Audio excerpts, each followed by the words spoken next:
No other space is. With games, the technology is everything. It's the whole experience. From the very first moment that I'm interacting with it to the very last, everything is tech. Games are just another factor that kind of pushes tech forward. We're getting better at telling stories. Yeah. Graphics, obviously, are massively, massively improved. One of the best things that's happened to the gaming industry is that it's become more mainstream. The acceptance of gaming, it's just become so broad, and a lot of that has to do with the technology and the ability to play. A decade ago, it was a $30 billion business. Now it's a $100 billion business, and much larger than combining the box office for movies and the music industry. There's no more fun industry to either cover or be a part of. Whether you're talking to a veteran of the games industry who's been cranking out hits for 40 years, or a young CEO who's trying to disrupt the industry in exciting ways, the one thing that keeps coming across is passion. Every industry requires commitment and skill if you want to be successful, but in games, it feels like you also have to love it. You have to love the games, you have to love the players, and you have to pour that love into development.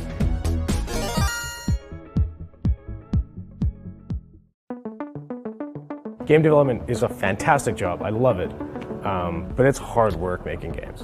For me, even though I've done every kind of game under the sun and had the good luck to invent a couple of gaming genres, they've always been about the same three things. Same table, three legs: socialization, storytelling, and mechanics that support the other two legs.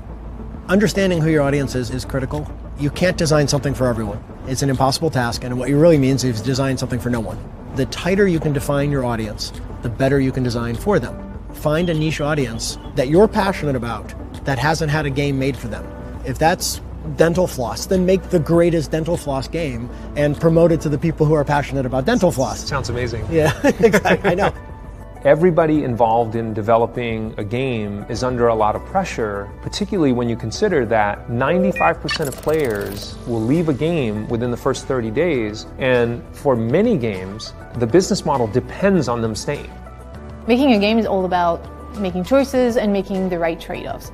We want to put players in that flow zone where they're doing something meaningful for them. The challenge is not too easy but not too hard, and they have to make some effort to achieve something. If everything is new, then it's very complicated because the brain loves novelty, but if it's too new, it's getting overwhelming and it can be a bit jarring. The huge part of multiplayer gaming is making sure that it's fair. There's always the issue of where's the server located in comparison to all the clients, and all of that relies on just various pieces of tech. When you're in a virtual world and you can't figure out the puzzle to get to the next level, people just take off their headset. In VR, you can see where people are looking at least, so you know, based on that feedback, don't put the key there. Put it here because 90% of your people are looking this way. Gaming has a unique opportunity that so far Hollywood doesn't have, which is you get to see all the interactions that the consumer has with the content. It's not necessarily that gaming needs to listen to its players more than other spaces. It's just that we have the opportunity to.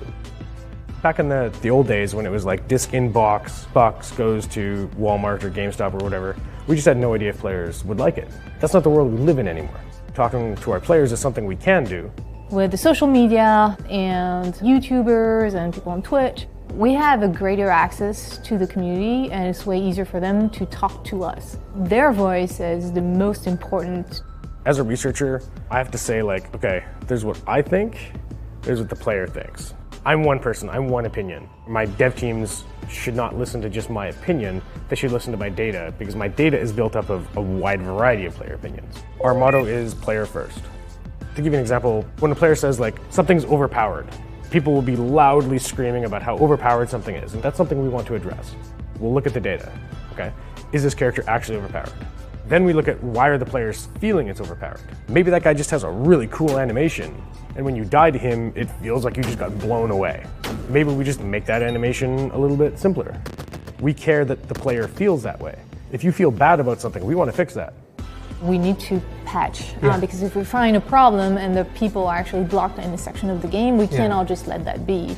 We've moved to this culture of things being a service. So once you launch something, Now it's the live operations. You gotta produce new content.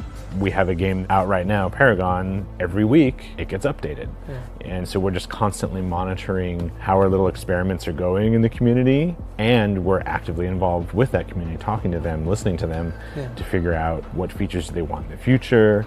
In the world of free-to-play, a game is never really done. Every industry in the world has been completely revolutionized by technology, but gaming was born in tech. Technology and infrastructure is a part of every single strand of our DNA, which means that it's not just some middleman that is trying to enable a transaction. Infrastructure is the most important thing, right? Like if your players can't connect to your game, you lose your player's bone. And it really is. Like you don't notice it when it's doing its job correctly, but as soon as it's missing, like we're just blobs on the floor. Right. What's important when you're building out infrastructure for games? Scale, obviously. Speed, so the ability to build something quickly, to adapt quickly. How fast can you get into a meta? Players don't see, but underneath it, we're supplying that. The funnel, so to speak, from user registering or downloading and actually getting into the game is very complex. Time is money, so when users aren't in the game and they aren't playing, you're losing money. You're potentially losing users and players. The infrastructure supporting 10 players in a network environment is much different than supporting, say, 50 million monthly users. Infrastructure is really core to that. So if you build a scalable infrastructure that's fault tolerant, it's a lot easier than just kind of hoping it works. Having been a part of really scrappy teams, I can totally understand why later it's just very dangerous, right? Because within the first few days of launch, if they don't think about how